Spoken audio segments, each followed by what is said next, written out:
ano ang Pacific Ring of Fire at kung bakit madalas nagkakaroon ng lindol sa ating rehiyon. Yung Ring of Fire, ito yung seismologically and volcanology active na mga lugar around the Pacific Basin.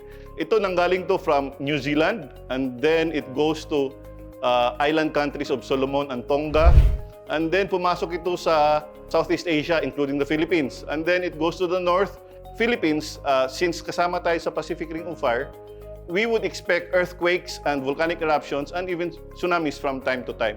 In fact, sa Pilipinas, meron tayong 24 active volcanoes and around 170 active fault segments. Sinasabi natin na hinog na tayo sa Big One dito sa Metro Manila. Bakit natin sinasabi yan? Kasi the last time it moved was in 1658. And base sa pag-aaral namin, meron kaming datos na nagsasabi na in Metro Manila, it would come every 400 to 600 years. Hindi ibig sabihin na sa 2058 mangyayari talaga yan. It could be pwedeng earlier or it could be later. The bottom line is kailangan natin pakandaan. So yung lindol po, hindi po yan nakakamatay.